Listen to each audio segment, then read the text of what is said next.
बनारस हिंदू विश्वविद्यालय यानी कि बीएचयू के वैज्ञानिकों ने अपनी स्टडी में दावा किया है कि एक बार कोरोना से संक्रमित हो चुके लोगों को वैक्सीन की एक डोज ही पर्याप्त है।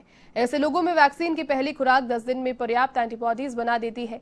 बीएचयू के अध्ययन में कहा गया कि ये एंटीबॉडी कोरोना के साथ लड़ाई में कारगर होती है, जबकि जो कोरोना संक्रमित नहीं हुए उनमें वैक्सीन लगवाने के बाद एंटीबॉडी बनने में 3 से 4 हफ्ते का समय लगता है। इस दावे को लेकर यहां के वैज्ञानिकों ने प्रधानमंत्री नरेंद्र मोदी को पत्र लिखकर सुझाव दिया है कि कोरोना से ठीक हो चुके लोगों के लिए वैक्सीन का एक डोज ही अनिवार्य रखा जाए।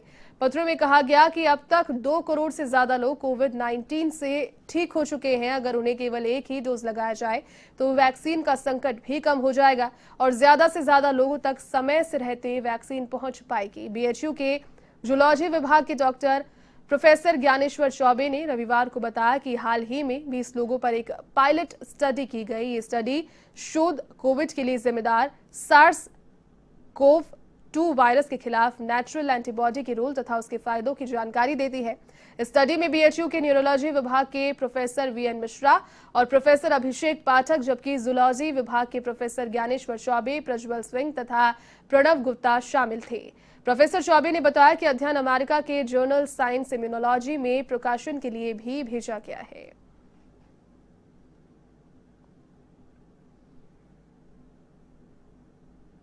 ये हमारा एक कोलैबोरेटिव प्रोजेक्ट था, जिसमें कि टीम मेंबर्स जो है प्रोफेसर वीएन मिश्रा, डॉक्टर अभिषेक पाठक, डॉक्टर प्रणव गुप्ता, प्रज्वल प्रताप सिंह, हम सारे लोगों ने क्या किया कि जो वैक्सीन का रिस्पांस है लोगों को इसके अगेंस्ट, वो हम देखना चाहते थे कि कब वैक्सीन लगने के कितने दिनों बाद एंटीबॉडीज़ लोगों में बन रही है। तो इसमें हम लोगों ने 2 कोहर्ट्स बनाए।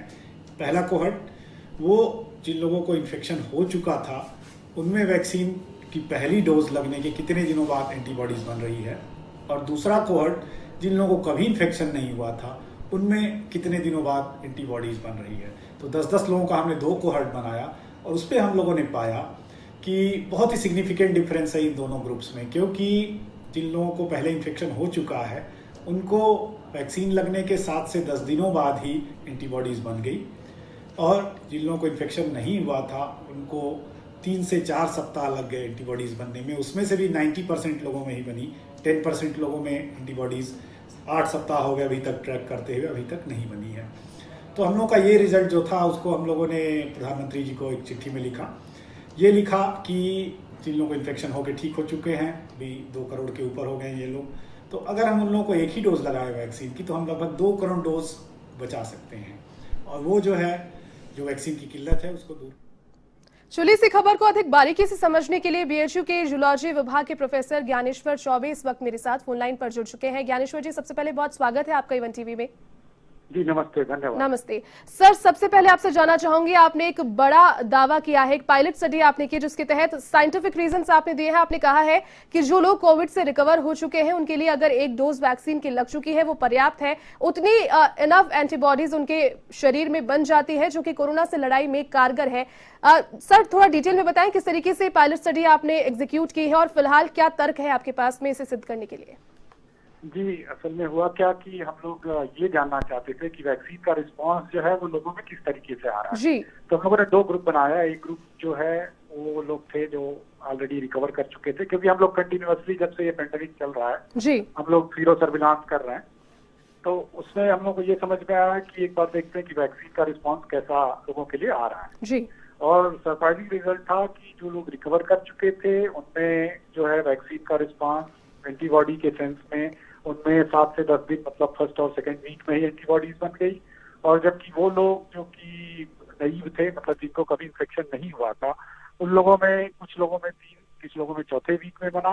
और 10% लोग ऐसे भी थे जिनमें 6-7 वीक तक हम लोग अभी तक ट्रेस कर चुके हैं, कोई एंटीबॉडीज नहीं बनी है। जी जी।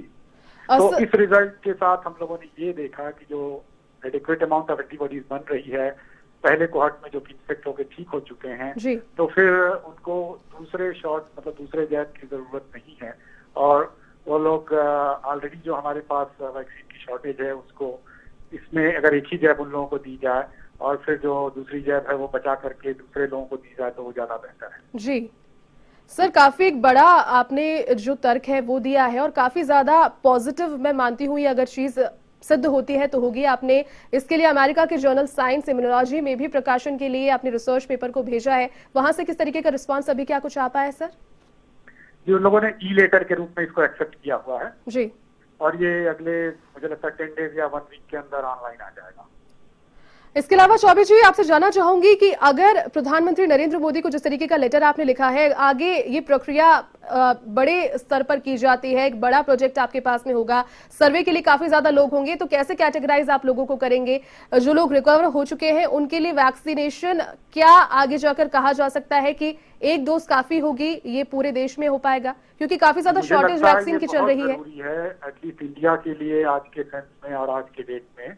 और इसको हम लोग जैसे ये हो सकता है कि खाली नॉर्थ, क्योंकि हम लोग नॉर्थ इंडियन सैंपल लिए, एक बहुत छोटा कोहर्ट है, 10-10 लोगों का सैंपल है, जी, जी। ये जस्ट पायलट स्टडी है, लेकिन फिर भी हम लोग इस पे क्यों इतने दृढ़ संकल्पित हैं, दृढ़ निश्चित है, क्योंकि सिमिलर स्टडी और भी देशों में की गई है, उनको एग्जैक्टली सेम रिजल्ट मिला है। बिल्कुल। तो इसलिए हम लोग ये सोच रहे हैं कि भाई देखिए, हमारे गवर्नमेंट के पास रिसोर्सेज हैं, लोग हैं, तो वो बहुत क्विकली इस काम को करा सकती है और उनको टाइम नहीं लगेगा, क्योंकि सबको जैब लग रही है, सबका डिटेल्स है उनके पास, तो उनको बस डेटा कलेक्ट करके कंपेयर करना है। तो मुझे लगता है कि ये बहुत जल्दी गवर्नमेंट इसको लंबे ज्यादा लोगों के ऊपर चेक करके और इसको इम्प्लीमेंट कर सकती है। तो हमारा काम था सजेशन देना, हमने हमको दे दिया है, क्योंकि हमारे पास इतने रिसोर्सेज नहीं है कि हम लोग लाखों लोगों का तुरंत टेस्ट करके ये इतनी बड़ी इंफॉर्मेशन निकाल सके। बिल्कुल। तो इसीलिए पायलट काम था और हम लोगों का काम है भाई देश के लिए काम करना, तो इसलिए हम लोगों ने किया। जी सर, मेरा एक और सवाल आपसे रहेगा, कोविड के बाद में जब मरीज रिकवर होता है, पोस्ट कोविड भी काफी ज्यादा उसमें जो सिम्टम्स है वो देखे जाते हैं, काफी ज्यादा बॉडी में वीकनेस आ जाती है, एंटीबॉडीज की आप बात कर रहे हैं जो कि 10 दिन में जिस तरीके से आपने दावा किया है कि बन जाती है पर्याप्त, लेकिन जो बीमारियां आफ्टर कोविड भी उसे देखने को मिल रही है, फंगस यहाँ पर लगातार आ रहे हैं, black fungus, white fungus, yellow fungus, क्या उनसे बचाव के लिए वो कोविड एंटीबॉडीज पर्याप्त है, इनफ होती है एक डोज के बाद? जी नहीं, देखिए ब्लैक फंगस से और एंटीबॉडी से कोई मतलब नहीं। ये एंटीबॉडी हमको SARS-CoV-2 के इन्फेक्शन से बचाती है, कोरोना वायरस के इन्फेक्शन से बचाती है जी। तो ये मुझे लगता है आपका जवाब एक कोई डॉक्टर जो होगा, जैसे हमारी टीम में डॉक्टर्स लोग भी हैं जी, और प्रोफेसर वी.एन. मिश्रा हैं, डॉक्टर अभिषेक पाठक है, वो बेहतर तरीके से दे सकते हैं दैन मेरे।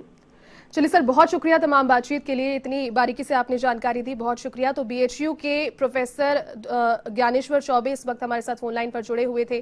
साथ ही उन्होंने जो दावा किया है कोविड-19 को लेकर, काफी बड़ा दावा है और अगर ये सिद्ध होता है तो एक बड़ी राहत की खबर देश भर के लिए, जहां पर कोविड वैक्सीन की शॉर्टेज देखने को मिल रही है।